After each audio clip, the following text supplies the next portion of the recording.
Hello guys, इस video में हमारा गोल है to prove monotone subsequence theorem. ये थ्योरम क्या बोलती है? Every sequence has a monotone subsequence. ठीक है, कोई सीक्वेंस मोनोटोनिक हो ऐसा जरूरी नहीं है, but we can extract monotonic sequence subsequence from any given sequence. ठीक है, तो एक एग्जांपल हम ले लेते हैं। ये वाली जो सीक्वेंस है an -1 raised to the power n over n, this sequence is not monotone. ठीक है, if you plot the terms of this sequence on a number line, then a1 जो आएगा वो -1 आएगा। ठीक है, a2 जो आएगा 1/2 आएगा, a3 जो आएगा -1/3 आएगा, a4 ये आ गया, a5 ये, a6 ये, a7 ये, a8 ये। ठीक है, तो दिख रहा है this sequence is not monotone. a1 ये है, फिर a2 तक इंक्रीज किया, फिर a3 पीछे चले गया, फिर a4 गया, फिर a5 पीछे। This sequence is not monotone. ठीक है, बट इट इज कन्वर्जेंट। और ऑड वाली सब सीक्वेंस स्ट्रिक्टली इंक्रीजिंग है, a1 less than a3 less than a5 less than a7। तो अगर मैं ऑड वाली इंडिसेस ले लूँ तो जो सब सीक्वेंस बनेगी उससे वो कैसे बनेगी? स्ट्रिक्टली इंक्रीजिंग सीक्वेंस बनेगी। तो ये मोनोटोन तो नहीं थी, but it has monotone subsequence. ऐसी अगर मैं इवन वाली ले लूँ, a2 a4 a6 a8, तो वो कैसी बन रही है? वो डिक्रीजिंग बन रही है और जीरो को टेंड कर रही है। जीरो सबसीक्वेंस बन रही है, decreasing subsequence. So it has both strictly increasing subsequence as well as strictly decreasing subsequence. But as an consider करें तो an is not monotonic, but we can extract subsequences, ठीक है, of an which are monotonic। ठीक है, तो यही हमारा goal है। अभी वीडियो में हम पढ़ेंगे, ये थ्योरम को हम प्रूव करेंगे, monotone subsequence theorem. This theorem states that every sequence has a monotone subsequence. ठीक है, सारी सीक्वेंस मोनोटोनिक नहीं होती, लेकिन we can extract a monotonic subsequence from any sequence, any given sequence. ठीक है, तो ये हमारा गोल है। तो इसके लिए हमें पहले थोड़ा सा देखना पड़ेगा peak point of A sequence. ठीक है, ये डेफिनेशन हम पढ़ रहे हैं। ठीक है, कोई सीक्वेंस आपको दे रखी है an इज अ सीक्वेंस। ठीक है, a natural number m is called a peak और a peak point of the sequence an if, ठीक है, m कोई नेचुरल नंबर है, an गिवन सीक्वेंस है, m कोई नेचुरल नंबर है, m को मैं पीक बोलूंगा सीक्वेंस an की अगर am, m कोई नेचुरल नंबर है। ठीक है, तो am is the term at mth index या पोजीशन। ठीक है, पहली पोजीशन पे a1 है, सेकंड पोजीशन पे a2 टर्म है, थर्ड पोजीशन पे a3 टर्म है। ठीक है, तो m कोई नेचुरल नंबर, इसको मैं पीक पॉइंट बोलूंगा if am is greater than equal to a k for all k greater than by m। ठीक है, जो भी इंडिसेस है m से बड़ी। ठीक है, तो am जो होना चाहिए वो ग्रेटर देन इक्वल टू होना चाहिए a k for all k greater than by m। ठीक है, दिस इज द डेफिनेशन। इसका मतलब क्या हो? Position m is a peak if the term at position m is greater than और equal to all terms that come after position m in the sequence. ठीक है, m position पे term कौन सी है सीक्वेंस की? am है। पहली position पे a1 है सीक्वेंस की टर्म, सेकंड पोजीशन पे a2 है। ठीक है, अब m जो होता है पीक पॉइंट सीक्वेंस का, वो एक नेचुरल नंबर होता है, इंडेक्स होता है, पोजीशन होती है। ठीक है, और am जो है वो एक वैल्यू है एट पोजीशन m या एट इंडेक्स m। ठीक है, अभी हम कराएंगे, आपको एग्जांपल कराते हैं। ये सीक्वेंस आप ले लो, an is equal to 1/n। ठीक है, an is equal to 1/n, तो a1 1 आएगा, a2 1/2 आएगा, a3 1/3 आएगा। तो पोजीशन 3 जो है उस पर a3 जो है वो 1/3 है। ठीक है, और जो इंडेक्स है, जो पीक है, वो क्या होता है? वो नेचुरल नंबर होता है, वो पोजीशन होती है, इंडेक्स होता है, ठीक है। थर्ड इंडेक्स पे क्या वैल्यू 1/3, फोर्थ पे 1/4 है, 5 पे A5 1/5 है, ठीक है। तो 1 पीक है क्या इस सीक्वेंस की पहली टर्म जो है m=1, ये पीक है क्या? तो हमें चेक क्या करना है, m=1 अगर पीक कब होगी, जब am > ak for all k m। m क्या है, 1 है, ठीक है, m 1 है ना, तो a1 क्या है, 1 है, तो 1 m की जगह 1 पुट करोगे तो 1 > ak फॉर ऑल k 1। अगर ऐसा हो जाता है तो 1 इज ए पीक।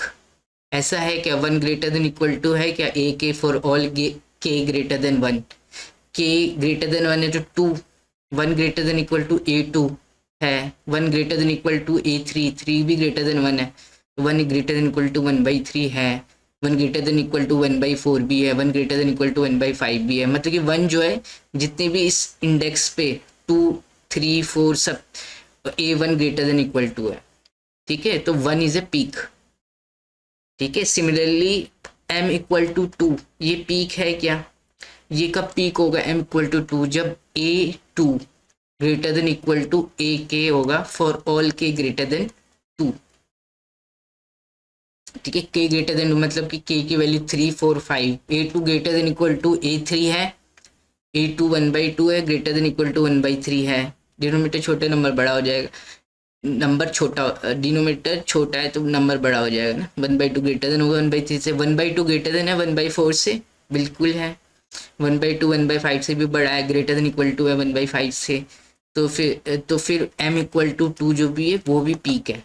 इनफैक्ट इसमें आप देखोगे सारे इन्फिनाइटली मैनी पीक है, every natural number is a peak, m1 2 3 infinitely many peaks है इसके पास, m = 1, 2 भी पीक है, 3 भी पीक है, 4 भी पीक है, 5 भी पीक है। ये 5 के बाद a5 जो आएगा 1/5 होगा, वो > होगा a6, a7, a8 सबसे बड़ा होगा, तो 5 भी पीक हो गई, ठीक है। तो every natural number is a peak for this sequence an = 1/n, ठीक है। समझ में आ रहा है पीक कैसे देखते हैं, ठीक है। तो आपको कोई सीक्वेंस दे रखी होगी an, ठीक है, m कोई नेचुरल नंबर है, इसको मैं पीक बोलूंगा फॉर सीक्वेंस an। अगर ए एम निकालूंगा, ए एम मतलब कि वैल्यू ऑफ इंडेक्स एम पे क्या वैल्यू है, पहली सीक्वेंस की पहली टर्म, सीक्वेंस की एम एफ टर्म जो ए एम है, ये शुड बी > ए के होना चाहिए फॉर ऑल के m, ठीक है। के से जितने भी बड़े इंडेक्स है, एम से जितने भी बड़े इंडेक्स है, के m, ठीक है, उस पे ए एम की वैल्यू डोमिनेट करनी चाहिए, > होनी चाहिए जब भी पीक बोलेंगे, ठीक है। एम को पीक बोल रहे मतलब कि ये लार्जेस्ट वैल्यू है A M, > A k for all के m, ठीक है। This is the definition of A peak, ठीक है। ऐसा भी हो सकता है, अभी मैंने आपको सीक्वेंस दी जिसकी इन्फिनिटली मैनी पीक्स थे, an = 1/n, ठीक है। अब ऐसा an = n ले लो, ये सीक्वेंस की पहली टर्म क्या है, 1 है, सेकंड टर्म 2 है, थर्ड टर्म 3 है, फोर्थ टर्म 4 है, तो m = 1 पीक हो सकता है क्या, m = 1 पीक कब होगा, m = 1 जब a1 > a k for all k 1, a1 > a2 है क्या, नहीं है, ये तो m = 1 पीक हो ही नहीं सकता, m = 2 पीक भी नहीं हो सकता, m = 2 पे a2 2 आ रहा है, तो 2 > 3 नहीं होता है, तो लेस देन 3 है, तो 2 भी पीक नहीं है, तो इट हैज नो पीक या फिर 0 peak, this sequence has 0 peaks. तो इसका मतलब फाइनाइटली मैनी बोल सकते हैं, 0 पीक्स है मतलब कि फाइनाइटली मैनी पीक्स है, ठीक है। तो आप कोई भी सीक्वेंस देख लो तो दो ही पॉसिबिलिटी हो सकती है, कोई सीक्वेंस है आपकी an, तो इसकी दो पॉसिबिलिटीज हो सकती है, या तो it has infinitely many peaks,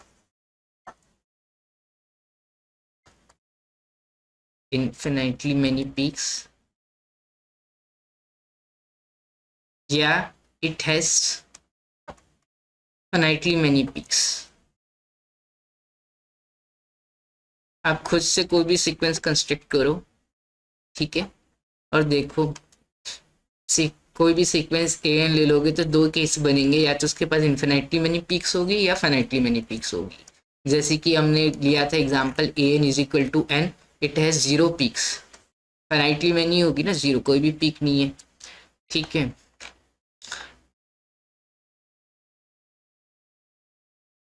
एक और सीक्वेंस ले लो, आप एग्जांपल ले लो, a n is equal to one by n square, ठीक है। ए वन निकालोगे तो one, a two one by four, a three one by nine, a four one by sixteen, a five one by twenty five, a six one by thirty six.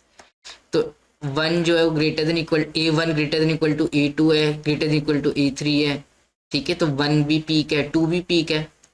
To two index पे value क्या है, a two की value one by four है, a two greater than equal to one by nine, one by sixteen, one by twenty five. तो two भी peak है, three भी peak है, फोर भी पीक है।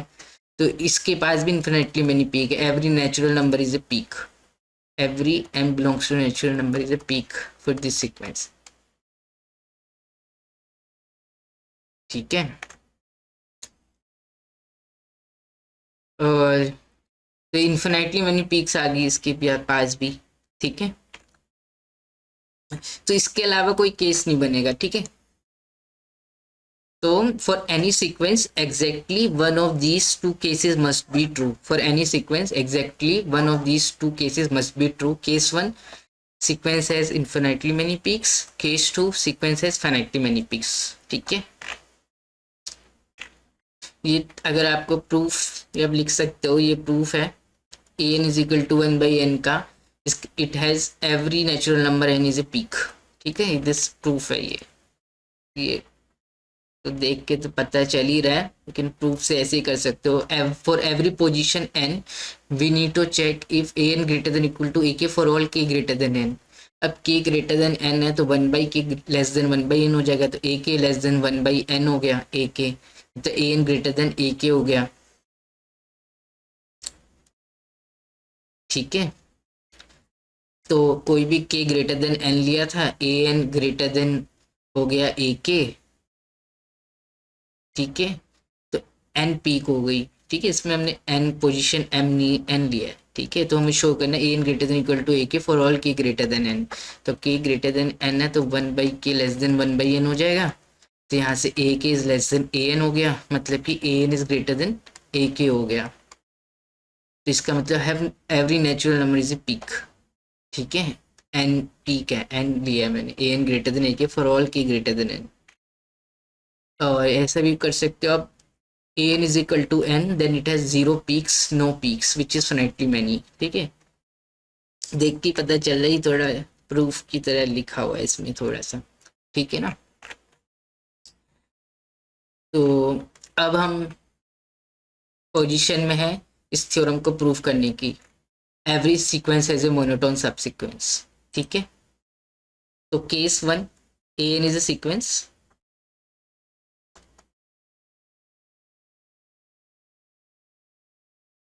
ठीक है। तो case one, it has infinitely many peaks,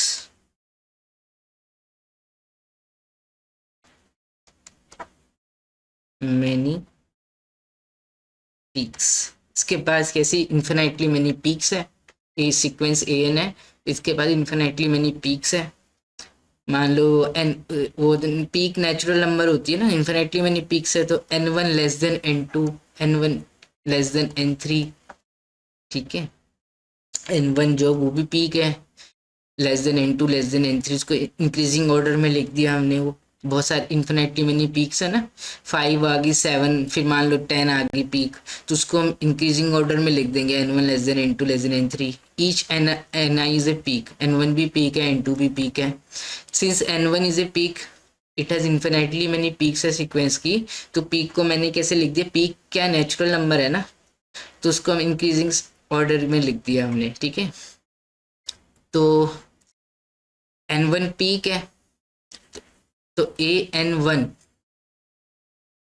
क्योंकि n1 पीक है तो a n1 greater than equal to a k for all k greater than n1, ठीक है। n2 is greater than n1, तो a n1 is greater than equal to a n2, ठीक है। a n1 जो है वो पीक है, तो a n1 greater than equal to a k होगा for all k greater than n1 by definition, और n2 is greater than n1, ठीक है। n2 is greater than n1, तो k की जगह आप n2 रख सकते हो ना, तो a n1 greater than equal to a n2।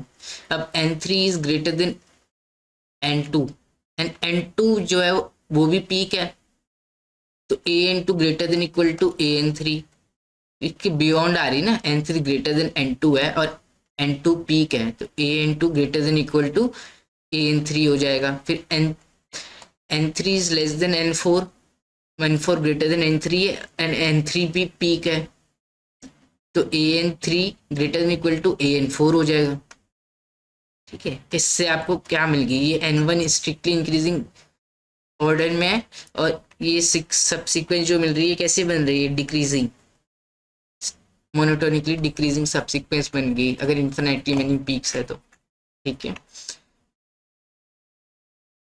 Case 2, if the sequence an has finitely many peaks,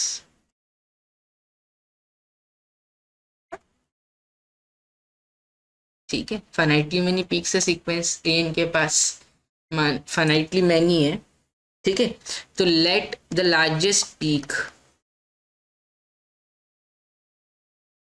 be m, ठीक है। सबसे बड़ी जो पीक है फाइनाइटली मैनी है ना, मतलब कुछ फाइनाइटली मैनी मतलब कि मान लो 50 पीक्स है सीक्वेंस ए, इनके पास 50 पीक है, तो 1 पीक हुआ फिर 10 हो गया, ऐसे ऐसे करते करते फाइनाइटली मैनी पीक्स है, तो लार्जेस्ट पीक है उसको हमने स्मॉल m से डिनोट कर दिया। इसका मतलब n1 अगर ग्रेटर देन m है तो n1 is not a peak, largest peak m थी तो मैंने n1 ले लिया ग्रेटर देन m, तो n1 is not a peak,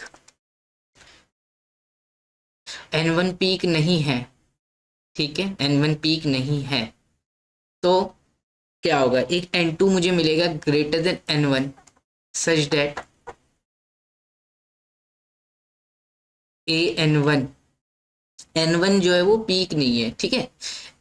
largest peak m थी, ठीक है, नेचुरल नंबर होती है, एक नेचुरल नंबर जो n1 मिल जाएगा जो ग्रेटर देन m है, क्योंकि लार्जेस्ट पीक m थी तो n1 पीक नहीं हो सकती, n1 पीक नहीं हो सकता, तो एक n2 मुझे मिल जाएगा ग्रेटर देन n1 सच दैट an1 is less than an2, ऐसा होगा, ये आप खुद सोचो। n1 पीक नहीं है ना, क्योंकि n2 मुझे मिल जाएगा ग्रेटर देन n1 सच दैट an1 is less than an2, ठीक है। क्योंकि पीक होती तो कोई भी n2 में लेता greater than n1, an1 greater than equal to an2 आता, पीक नहीं है तो एक n2 मिला ग्रेटर देन n1 सच दैट an1 is less than an2, ठीक है। और फिर मतलब कि आपको क्या मिल गया, n1 लेस देन n2, ठीक है, n2 ग्रेटर देन n1 है, n1 less than n2, an1 is less than an2, ठीक है। अब n2 जो है ग्रेटर देन n1 है, n1 पीक नहीं थी, ठीक है, n2 जो है ग्रेटर देन n1 है, n1 जो है ग्रेटर देन m है, तो n2 भी ग्रेटर देन m हो जाएगा, ठीक है। n2 ग्रेटर देन n1 है, n1 ग्रेटर देन m है, ठीक है, तो n2 भी ग्रेटर देन m हो जाएगा, n2 भी पीक नहीं है, n2 भी पीक नहीं है क्योंकि लार्जेस्ट पीक m थी तो n2 भी पीक नहीं है, n2 पीक नहीं है तो आपको एक n3 मिल जाएगा greater than n2 such that an2 is less than an3, ठीक है। n2 भी पीक नहीं है तो एक n3 मिल जाएगा greater than n2 such that an2 is less than an3। इस वे में हम चलेंगे तो मुझे कैसे सीक्वेंस मिल रही है, n3 ग्रेटर देन n2 था मतलब n2 लेस देन n3 था, ये इंक्रीजिंग सीक्वेंस मिल रही नेचुरल नंबर की, तो ये सब सीक्वेंस होगी, तो ये कैसे सब सीक्वेंस है, ये मोनोटोनिकली इंक्रीजिंग सब सीक्वेंस है an1 less than an2 less than n3 है। तो हमने इस केस में भी एक प्रूफ कर दिया, अगर इन्फिनिटली मेनी पीक्स है तो हमें एक मोनोटोन सब सीक्वेंस मिल गई, इन्फिनिटली मेनी पीक्स थी तभी भी मिल गई, तो इसका मतलब every sequence has a monotone subsequence. ठीक है, ये थ्योरम हमने यहाँ प्रूव कर दी। ठीक है ना, दो केसेस हो सकते थे ना, अभी हमने पढ़ाया था, इसके अलावा कोई केस नहीं बनेगा। एन कोई सीक्वेंस है या तो इन्फिनिटली मेनी पीक्स होगी, उसके लिए हमने शो कर दिया डिक्रीजिंग सब सीक्वेंस, मोनोटोनिकली डिक्रीजिंग सब सीक्वेंस मिल गई। अगर इन्फिनिटली मेनी पीक्स है तो मोनोटोनिकली इंक्रीजिंग सब सीक्वेंस मैंने शो कर दी। तो मोनोटोनिक सब सीक्वेंस दोनों, किसी भी कोई सीक्वेंस ए एन ले लो, it has a monotone subsequence. ठीक है, इसको मोनोटोन सब सीक्वेंस थ्योरम भी बोलते हैं। Every sequence is a monotone subsequence. ठीक है ना, अब कुछ सीक्वेंस लेते हैं, चलो उसके आप पीक्स निकालना। -1 ये सीक्वेंस के पीक्स निकालो। आपको आपको करना है, प्रूफ करना है 2 4 6 8 इवन नेचुरल नंबर 2 4 6 8 10 ये सारी पीक है। ठीक है,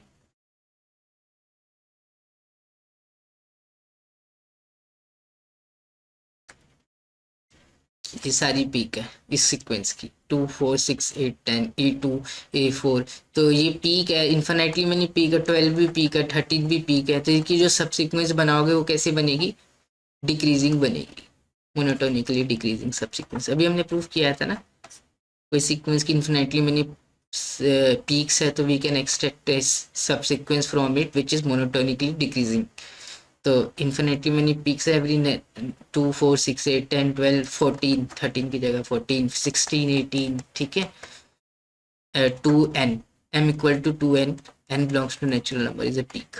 ठीक है, तो इस peak A2 A4 A6 A10 ले लोगे तो डिक्रीजिंग सीक्वेंस सब सीक्वेंस बनेगी। देख भी रहे हो आप A2 A4 A6 A10 A8 A10 के यहाँ होगा कि डिक्रीजिंग बन रही है, जीरो पर जा रही है। ठीक है, 1 जो है वो पीक नहीं है,